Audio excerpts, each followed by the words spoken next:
एक प्रश्नगत जन्म पत्रिका।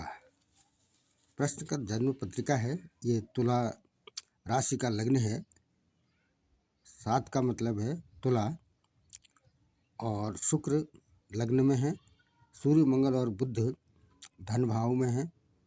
शनि और राहु ये तृतीय भाव में है, और चतुर्थ भाव में ये जो कस्प कुंडली है, ये भाव चलित कुंडली है।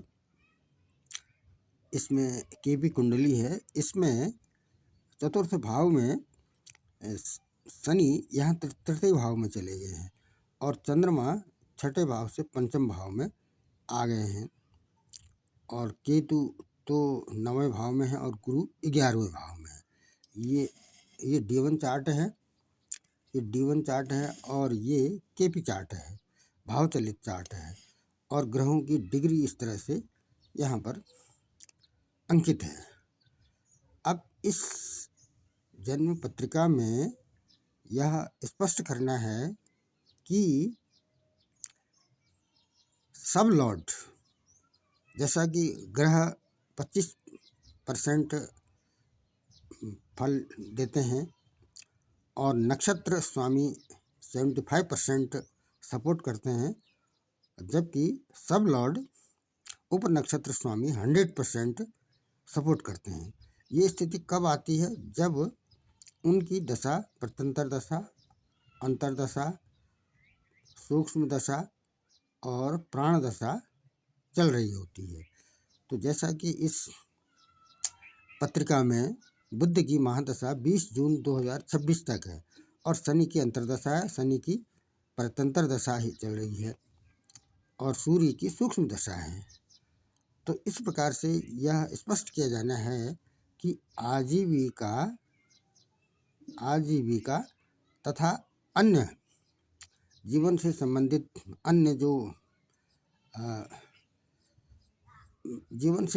अन्य जो घटनाएं हैं, जैसे धन प्राप्ति का है, या ये कुटुंब से संबंधित है, या सुख से संबंधित, जहाँ जहाँ ये इंडिकेटर जा रहा है, ये भाव उससे संबंधित कारकत्व रखते हैं।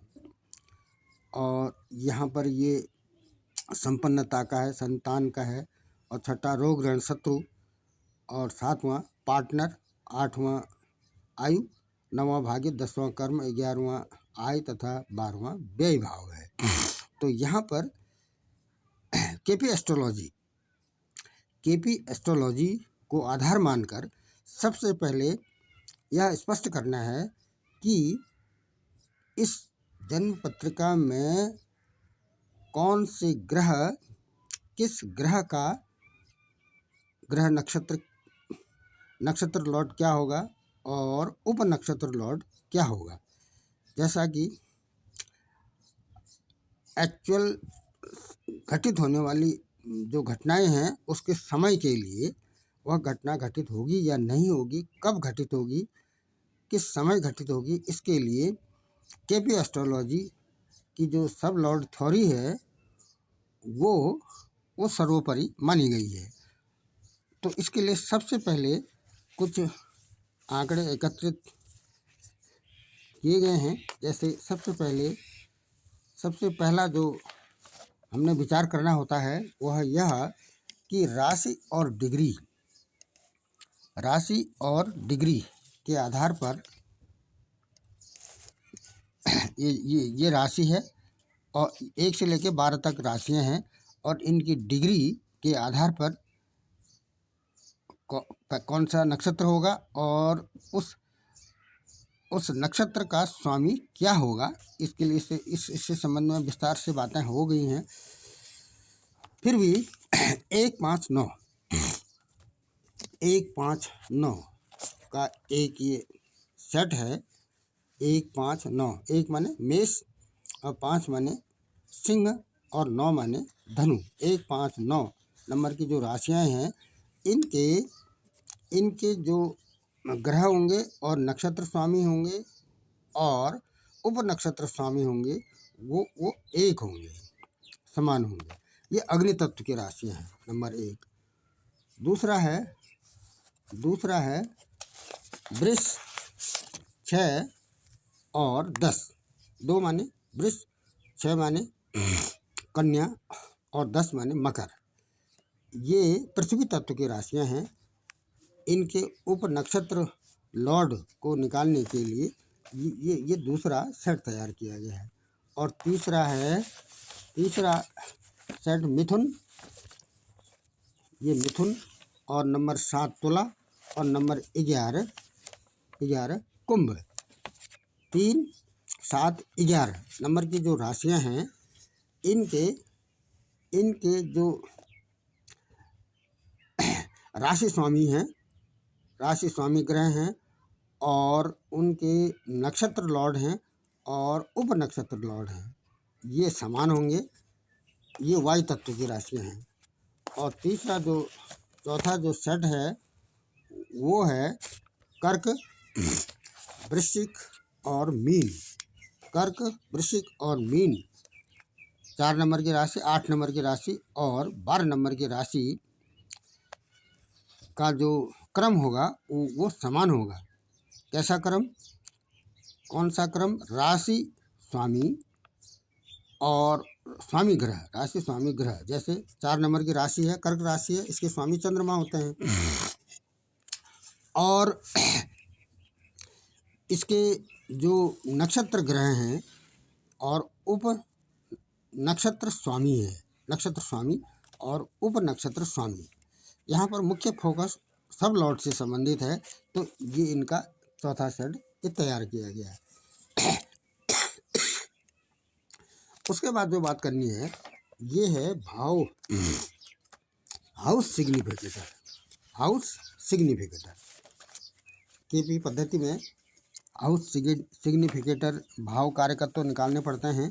ये उसकी एक टेबल बनी है। ये D1 चार्ट है और ये केपी चार्ट है, भाव चलित चार्ट है। और यहाँ पर ये डिग्रियाँ दी गई हैं। तो हाउस सिग्निफिकेटर कैसे निकालते हैं, इसके लिए इससे पहले विस्तार से बातें हो गई हैं, फिर भी यहाँ पर पुनः स्मृति के लिए, जैसा कि 1 से लेके 12 तक ये भाव हैं, 1 से लेके 12 तक ये भाव हैं। तो यहाँ पर मुख्य केपी पद्धति में भाव से ही संबंधित फल विचार किए जाते हैं। तो 1, 2, 3, 4, 5, 6, 7, 8, 9, 10, 11, 12 ये राशियाँ हैं। और दूसरा है भाव में स्थित राशि स्वामी। ये D1 से इसका कैलकुलेशन किया जाएगा। D1 चार्ट से भाव में स्थित ग्रह राशि स्वामी। अब जैसे पहला भाव है, यहाँ पर देखा जाए, पहले भाव में 7 नंबर की राशि है, इसके स्वामी शुक्र हैं। और दूसरे भाव में 8 नंबर की राशि है, ये वृश्चिक राशि है, इसके स्वामी मंगल हैं। तीसरे भाव में 9 नंबर की राशि है, इसके स्वामी गुरु हैं। और चौथे भाव में 10 नंबर की राशि है, उसके स्वामी शनि है। और 5वें भाव में 11 नंबर की राशि है, इसके स्वामी भी शनि है। 6ठे भाव में 12 नंबर की राशि है, इसके स्वामी गुरु हैं। 7वें हाउस में 1 नंबर की राशि है, इसके स्वामी मंगल हैं। और 8वें घर में 2 नंबर की राशि है, इसके स्वामी शुक्र हैं। 9वें घर में 3 नंबर की राशि है, इसके स्वामी बुध हैं। और 10वें हाउस में 4 नंबर की राशि है, इसके स्वामी चंद्रमा हैं। और 11 नंबर के हाउस में 5 नंबर की जो राशि यहाँ पर अंकित है, इसके स्वामी सूर्य हैं। और 6ठे हाउस में 12वें हाउस में 6 नंबर की राशि है, इसके स्वामी बुध हैं। तो ये क्रम इसका इस तरह से यहाँ पर लिख देते हैं। उसके बाद ग्रह नक्षत्र स्वामी। ये जो ग्रह नक्षत्र स्वामी हैं, यहाँ पर शुक्र का जो इस टेबल में जो नक्षत्र आया है वो है, शुक्र का जो नक्षत्र आया है वो है, शुक्र 2 बार आया है। एक तो ये गुरु के लिए है और दूसरा ये राहु के लिए आया है। तो ये ग्रह नक्षत्र के स्वामी। कहने का मतलब ये जहाँ पर शुक्र है वो जो नक्षत्र है, ये ग्रह जो नक्षत्र आया है, ये इस चार्ट में किस किस ग्रह का स्वामी है। तो ये इस तरह से इसको लिख देते हैं। अब उसके बाद फिर केपी चार्ट में देखते हैं। केपी चार्ट में पहला है, केपी चार्ट के भाव में स्थित ग्रह, भाव में स्थित ग्रह कौन से भाव में, ये पहला है। ये पहले भाव में शुक्र है, दूसरे भाव में केपी चार्ट में देखते हैं, दूसरे भाव में सूर्य मंगल बुध हैं, और तीसरे भाव में शनि और राहु हैं, चौथे में कोई ग्रह नहीं है, और पांचवें में चंद्रमा है, छठे में कोई ग्रह नहीं है, सातवें में नहीं है, आठवें में नहीं है, नौवें में केतु है, 10वें में कोई ग्रह नहीं है, 11वें में गुरु हैं, और 12वें में कोई ग्रह नहीं है।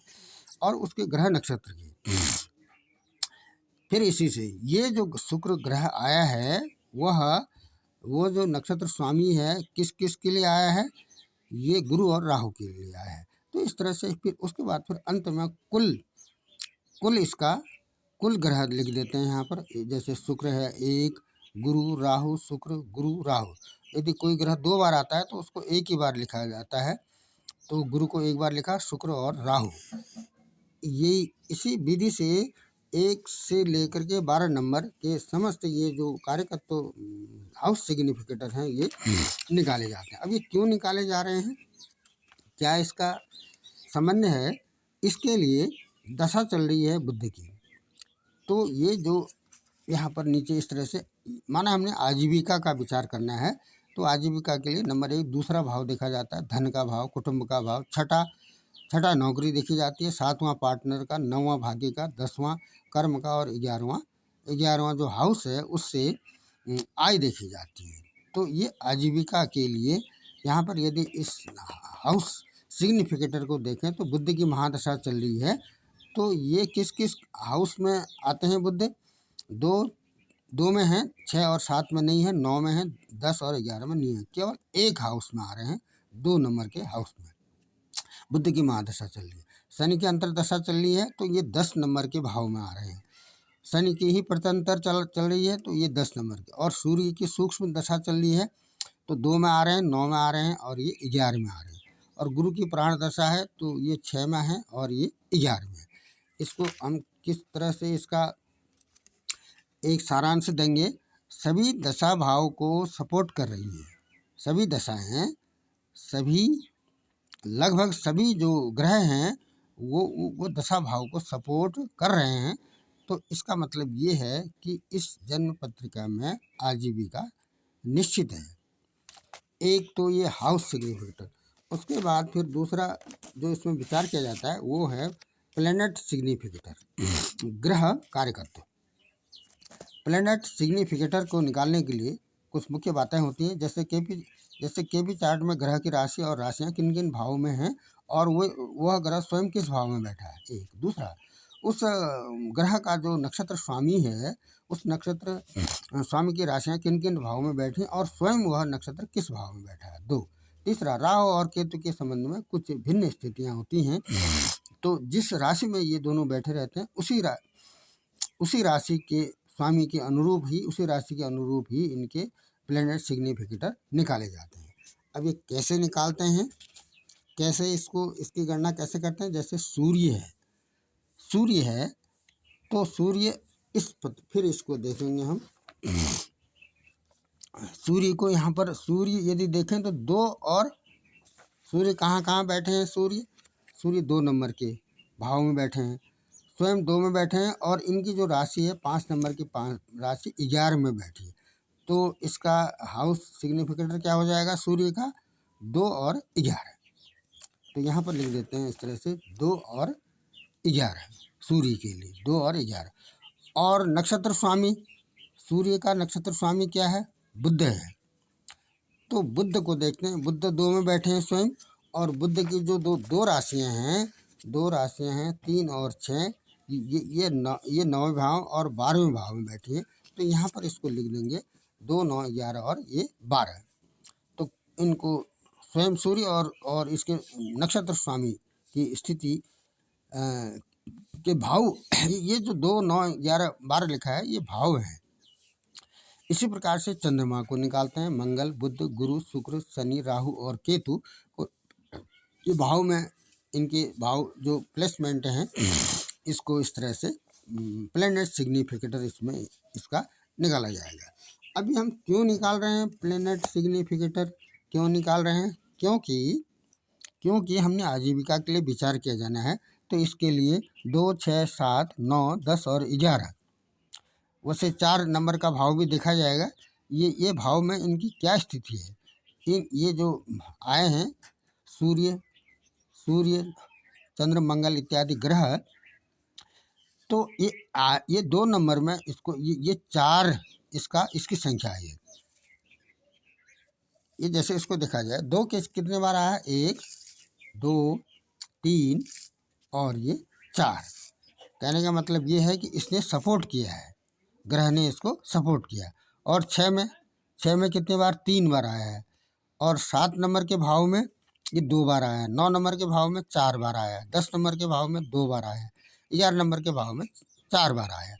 तो इस प्लैनेट सिग्निफिकेटर से यह कहा जा सकता है कि आजीविका का मिलना तय है।